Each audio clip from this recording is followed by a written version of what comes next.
morning, everyone. Welcome to the Water's Edge. Whether you're joining us online through Facebook or YouTube, or if you're right here with us live and in person, we are delighted to have you.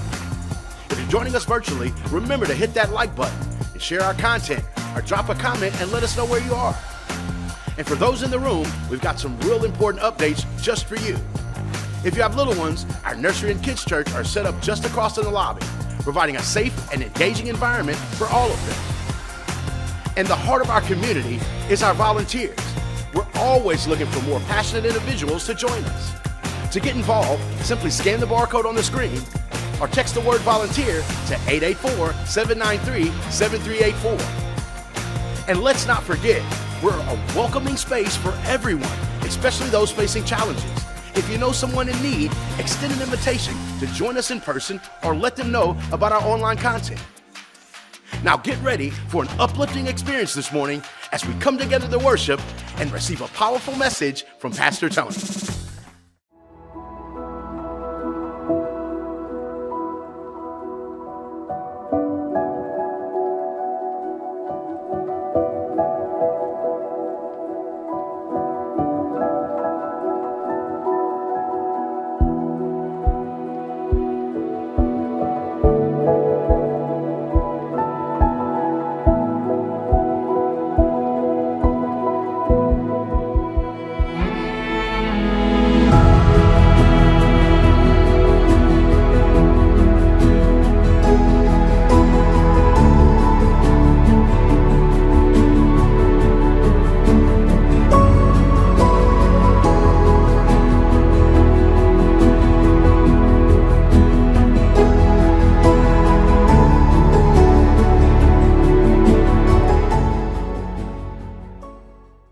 What's up, everyone? Good morning and welcome to our Water's Edge online Sunday morning worship experience. Once again, thank you so very much for hanging out with us today. Thank you so very much for tuning in. For those of you that continue to like and share these online worship experiences with your circle of influence, thank you so very much for doing that. We get messages all the time from people who receive help from this.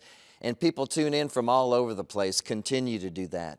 Also, for those of you that continue to worship with us online through giving and generosity, thank you so very much for doing that. Maybe by meeting our new $10 challenge, you're allowing us to help more people, love more people, feed more people, and serve more people. Thank you so very much for doing that. Continue to do that. Let's start today's message off with some joy. I saw online this week something really funny. Someone posted this. They said, if you text me at night and I don't text back, that just means I'm out running errands with Batman. Listen, sometimes we love to make excuses, and sometimes our excuses are really, really hard to believe, but we don't care. We make them anyway. And so today we begin a brand new, exciting series about how amazing our God is, about how powerful our God is, and the things that He does in our personal life when we worship Him. And this series is called Shaking the Earth. Now, let me just say this. My parents are my heroes, my mom and my dad. My dad passed away from complications of leukemia about 5 years ago, but man, I loved my dad, and my dad loved God, and my dad loved people, and my dad believed in worship, and my dad believed in prayer, and my dad believed in faith, and my dad believed in loving all people. And my dad told me one time that when people who love God and love other people come together to pray and worship, that God can do big things and God can do amazing things. Sometimes God can even shake the earth. And then he showed me this verse that was one of his favorite verses, and I never forgot about this verse because it's so odd. I never forgot about this verse because it's so powerful. I never forgot about this verse because it talks about the amazing things that can happen in our personal lives and in our churches and in our community groups of believers and friends, brothers and sisters, when we really come together to worship God. And so notice this today. In the book of Acts, when the early church was first starting, they were facing harsh adversity because they were facing harsh persecution. Many times losing their life or getting thrown into prison just for having faith, just for loving God, just for following Jesus. And at one time, as they were facing this harsh adversity, they were all getting together to pray together and worship together in the same place. And they were praying for courage and worshiping God and asking God to give them courage. Courage to be bold, to still follow Jesus in the face of this adversity, in the face of this pain, in the face of this confusion, and in the face of this persecution. And as they're all praying together, notice what happens in Acts chapter 4, verse 31. If you're still with me, say I'm still with you. After this prayer, the meeting place shook, and they were all filled with the Holy Spirit, and they preached the word of God with boldness. Notice this, after they were praying and worshiping together, it says the place where they were meeting began to shake. The walls began to shake. The floor began to shake. The earth began to shake as they were all praying and worshiping together, calling out to God, asking for courage. So let me point this out. Notice what's happening in their personal hearts and in their lives as a community of friends, a community of believers, and a community of worshipers as they all came together to pray and worship God. But first, let me just share my heart with you today about worship and what worship has done in my heart and in my life. And let me just point this out and remember this. The voices that you and I let control our mind will eventually control our life, and this is truth. The voices that I let control my mind will one day control my life. If I let the voice of anxiety control my mind, if I let the voice of depression control my mind, if I let the voice of jealousy, the voice of loneliness, the voice of being a victim, the voices of making excuses, because we all like to make excuses, the voices of addiction, if I let these voices control my mind, those are the very same voices that one day are going to dictate my life and control my life, which means they're going to control my actions, my reactions, my impulses, my decision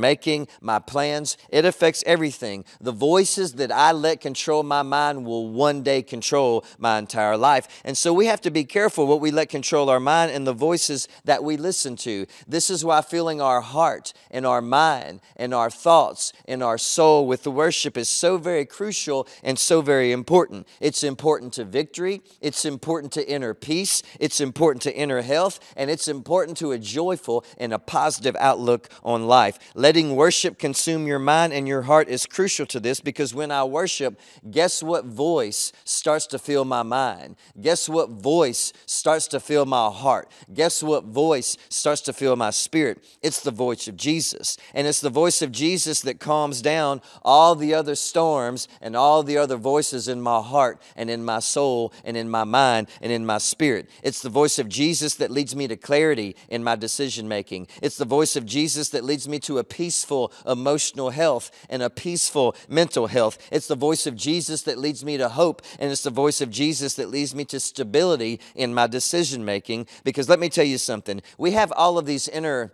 signals in our heart, these inner alarms and alerts in our soul and in our spirit. And these signals in our soul, this is what they are. They're alerts, they're alarms in our life. And these signals are trying to alert us that it's time to worship and it's time to pray. Catch that. We all have these inner signals in our heart, in our soul, in our spirit, and these signals are trying to alarm us and alert us that it's time. Time for what? It's time to worship and it's time to pray. My anxiety is an inner signal alerting me that it's time to worship. My depression is an inner signal alerting me that it's time to worship. My confusion and my fear is an inner signal alerting me that it's time to pray and worship. My irrational decisions, my irrational thinking, my irrational words, my lack of self-control sometimes, my restlessness is a signal on the inside alerting me that it's time. It's time to do what? It's time to worship and it's time to pray. It's all an inner signal letting me know that it's time to draw close to Jesus Christ, because we all know that God doesn't change our circumstances,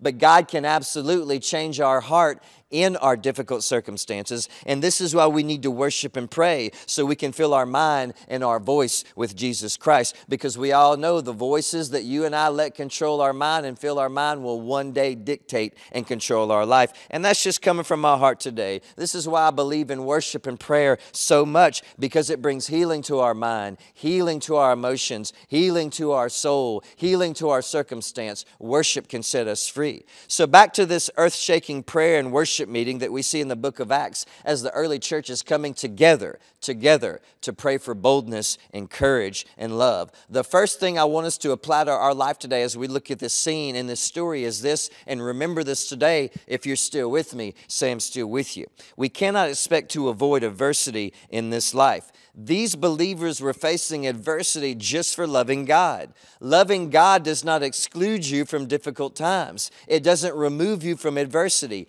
They were facing adversity because they loved God. And in the same way, no matter what in this life, there's going to be times when we cannot escape mental adversity, emotional adversity, relationship adversity, circumstantial adversity, financial adversity, personal adversity, and faith adversity in this life. Sometimes life is easy, but sometimes the heaviness of life just surrounds you. And during these times, we have to be careful what voices we let speak to us and what voices we let consume our mind, because the voices that we let consume our mind will one day control our life. The next thing I want us to take away from this story and apply to our life today is this. Remember this today, that courage is a necessity when we're facing personal adversity. They were praying for courage and boldness and help because they needed it. There's going to be choices and decisions and moves that you make in this life because adversity is forcing you to make these decisions and these choices and these moves. And all of this is going to require courage. To make the wisest step, you need courage. To make the wisest decision, you need courage. To make the wisest choice, you need courage. To choose the voice of Jesus over all the other voices that are trying to speak to you and dictate your life, you need courage. You're going to need courage to do what's right. You need courage to have endurance. You need courage to stand your ground. You need courage to stick with your boundaries. You need courage to stay close to God. Adversity requires courage. The next thing is this, and remember this today. If you're still with me, say I'm still with you. The strength that we get from personal worship and prayer is spiritual, unexplainable, sustaining, and much bigger and more powerful than you and I could ever imagine. While they were worshiping together, while they were seeking God together in the same place, all of a sudden, the earth began to shake. The walls began to tremble. The place where they were meeting began to tremble. As they were worshiping God, they literally shook the earth, and they were filled with boldness. They worshiped God so hard that the literal place where they were praying and worshiping God began to shake. Earth shakers. And don't we need that today? When our hearts are broken, that we have a family of worshipers that we can come together with and shake the earth. That when our hearts are confused, that we have a family of worshipers, brothers and sisters that we can come together with and worship with and shake the earth. When our hearts are hurting, when our hearts are strong, when our hearts are full of sadness, when our hearts are full of joy, when we're facing adversity, that we have a family that we can come together with and worship God so hard that we can shake the earth. But why worship God? Good question. Why worship Jesus? Good question. Let me tell you why. Because He's done enough on the cross. He's done enough. Because He loves me more than anything, and so I worship Him. Because He's given me a reason to wake up and live, and so I worship Him. Because Jesus died on the cross and I didn't deserve it, and so I worship Him. Jesus bled for me when I didn't deserve it. Jesus was arrested for me when I didn't deserve it. Jesus was humiliated for me when I didn't deserve it. Jesus was courageous for me on the cross when I didn't deserve it, and so I worship Him. Jesus faced the adversity of the cross for me when I didn't deserve it, and so I worship Him. But again, why worship? Well, again, because there's lots of voices competing for my attention today. There's lots of voices out there competing for my heart today and competing for my soul today, trying to speak to my mind, speak to my future, speak to my fears, speak to my soul, speak to my concerns. And we all know that the voices that I let consume my mind will one day control my life. And there's only one voice that I need to listen to, and that's the voice of Jesus. And that's another reason why I worship Him and shake the earth, so I can quiet all the other distracting voices in this life and hear clearly and follow clearly the voice of love, the voice of grace, the voice of mercy, the voice of forgiveness. That's the voice of Jesus Christ. I also worship because I need strength, and so do you. And so remember this today about worship. The strength that I get from personal worship is spiritual, unexplainable, and bigger than you and I could ever imagine. When they were praying and worshiping God together, they literally shook the earth. And many times I need that strength because the voices that I let consume my mind will one day consume my life, and I need to make sure that my mind is filled with the voice of love, the voice of Jesus. I need the voice of love, and so I worship. I need the voice of faith, and so I worship and shake the earth. The voice of grace, and so I worship and shake the earth. I need the voice of mercy, and so I worship and shake the earth. I need the voice of forgiveness, and the voice of courage, and the voice of courage, and the voice of courage, the voice of Jesus, and so I worship and shake the earth. Why? Because the voices I let consume my mind will one day control my life, and I want the voice of Jesus to consume my mind so I can follow Him. I remember one time when I was pastoring in Starks, there was a lady who was passing away. Her name was Miss Doge. She was in her 90s, and her family called me over. Her husband called me over. He was in his 90s too. Their kids, their grandkids, they were all there. She was getting ready to pass away. She was in their living room on a hospital bed under hospice care. So when I went over that evening to pray with the family, I walked in and Miss Doge was in the corner. Nobody was around her. She had her eyes closed and she was praying, talking to Jesus. She was having a real conversation with Jesus. Everybody could hear it. Nobody was saying a word. She wasn't asking Jesus just to take her to heaven. She wasn't asking Jesus to heal her, to take her pain away. She wasn't just saying, oh, Jesus, I love you, I love you, I love you. It's my time to go. She was having a real, literal conversation with Jesus. And I remember thinking that day when I left, that's a perfect example of letting the voice of Jesus consume your mind so it can quiet all the other voices in your life. And she did that through prayer and worship.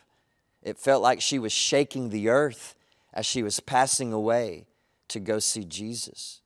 Several years ago, I was getting ready to drive to Simpson, Louisiana to preach a revival. And one of my friends that I knew that I grew up with, his name was Jeff, he was having a very difficult time. He had to move away from his kid. He went through a very bad separation and divorce. He couldn't hardly see his son. He was really struggling with it. And so I said, man, why don't you ride with me tonight all the way to Simpson, Louisiana? And you can just hang out with me. I'm going to go preach this revival. And after the service, we can find us something to eat somewhere on the way home, and we can just hang out. And I knew if I got him to that worship service and he was under worship and he started to worship Jesus, Jesus could give him clarity. Because on the way there, when he was riding with me, he was so heartbroken and sad because he couldn't see his son. He was missing his son. He was concerned about his son. He was far away from his son. It was just destroying him on the inside. And so we went to that worship service, and I just saw him let go and shake the earth and worship God. And on the way home that night, I could tell that the voice of Jesus was speaking to him because he was worshiping God that night, and the voice of Jesus just got louder and more clear. And on the way home, he looked at me and he says, Tony, I think I'm going to move to Texas closer to my son. I think I'm going to do that. And I'm just going to be a dad and dedicate everything I have to my son. He says, I feel like God told me that tonight, to quit my job, move to Texas, and be close to my son, find another job so I can be there and help raise him. And I looked at him and I said, man, I think God has spoken to you very clearly. But what was that? That was him getting himself in a situation where he could worship God and shake the earth to quiet all the other voices in his life so he could hear the voice of Jesus. But what else could we say today about worship?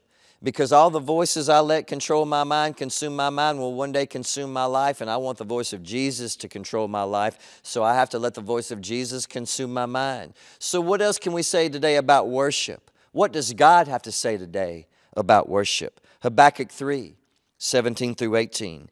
Even though the fig trees have no blossoms, there's no grapes on the vines, even though the olive crop fails and the fields lie empty and barren, even though the flocks die in the fields and the cattle barns are empty, yet I will worship and rejoice in the Lord. I will be thankful in the God of my salvation. What do you do when you have adversity? You shake the earth in worship. Isaiah 25:1.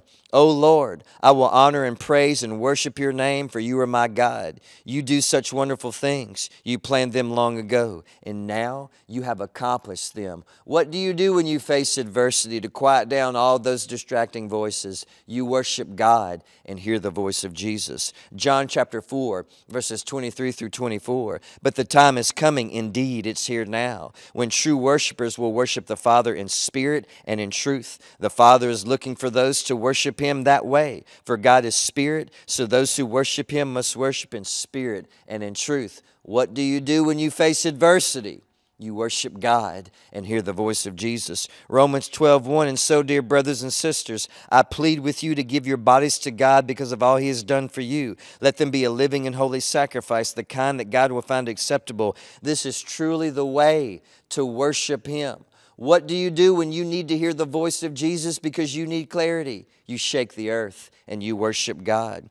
James chapter 4, verses 7 through 8. So humble yourselves before God. Resist the devil. He will flee from you. Come close to God and God will come close to you. Wash your hands, sinners. Purify your hearts, and don't let your loyalty be divided between God and the world. What do you do when you face difficult times and you need clarity and you need to hear the voice of Jesus? You worship God. You give Him everything and shake the earth in worship. John chapter 10, verses 27 through 30. My sheep, listen to my voice. I know them. They follow me. I give them eternal life. They will never perish. No one can snatch them away from me. For my Father has given them to me, and He's more powerful than anyone else. No one can snatch them from my Father's hand. The Father and I are one. How amazing is that? One of the reasons why we worship. Jesus is going to grab a hold of you, and He's never going to let you go. And we hear His voice when we worship. When we worship Him. Why is this so important? Well, again, this is why it's so important to worship Jesus Christ. I'm going to leave you with this today, and remember this. Because the voices that I let control my mind will eventually control my life. And if I want the voice of Jesus to consume my mind and control my life, what do? I shake the earth and I worship Him in my most difficult times. Thank you so much for hanging out with us today. Thank you so much for tuning in. Continue to stay tuned in for an amazing time of worship with the amazing Water's Edge worship team. We love you all. We hope you have a wonderful week.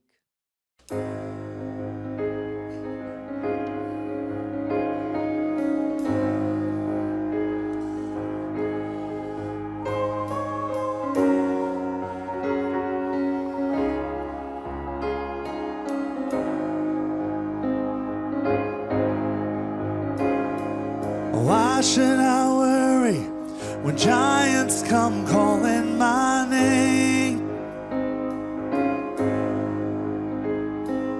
My God is so much bigger than troubles I face. And why should I hunger for power or riches or fame? My God is so much better than all of these things. So I won't be shaken, I won't be moved. My God is faithful, His promise is true. So I speak to the mountains, it's time to move. 'Cause my God is bigger, better, stronger, greater than you. My enemies scatter, 'cause they know the battle is done.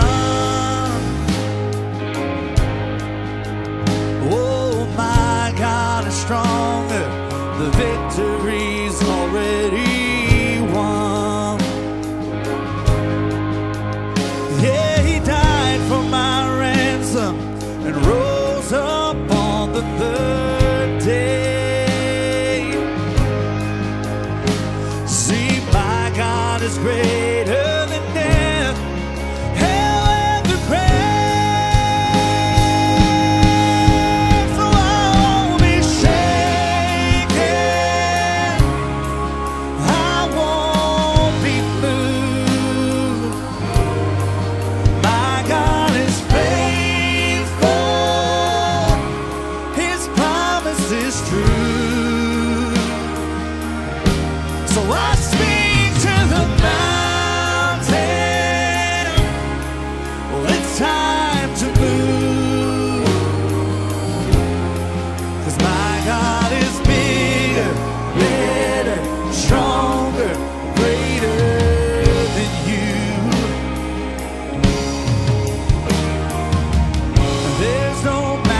too high, no valley too low. There's no fear that I have He doesn't already know. There's no problem too big, there's no weapon too strong. There is nothing for God that's impossible.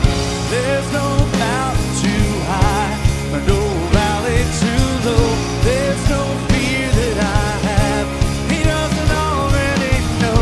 There's no problem too big, there's no weapon too strong. There is nothing for God that's impossible. So I won't be shaken. No, I won't be moved.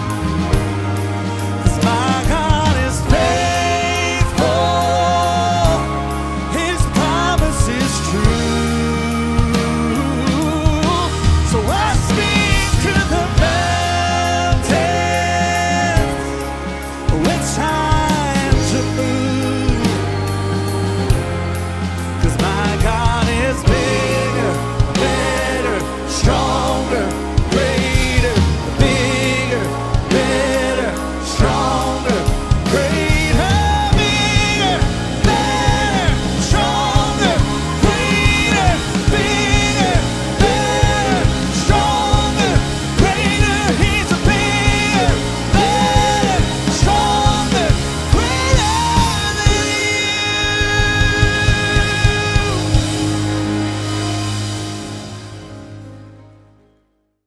What a powerful message from Pastor Tony. We sincerely hope that today's worship experience has left you feeling encouraged and inspired. And if you found a connection in the service and want to stay engaged throughout the week, check us out on social media at Waters Edge Gathering on Facebook or WatersEdge_LC on Instagram. And for a more interactive experience, consider downloading our app. It enables you to participate in online giving, enjoy worship songs, and replay messages from Pastor Tony. And whether you're curious about salvation and baptism, interested in volunteering, or have a prayer request, make your way to the Welcome Center in the lobby and simply scan the barcode, and our dedicated volunteers will be ready to assist you. We absolutely love you guys and can't wait to see you back next week at the Water's Edge, where everyone has a place to belong.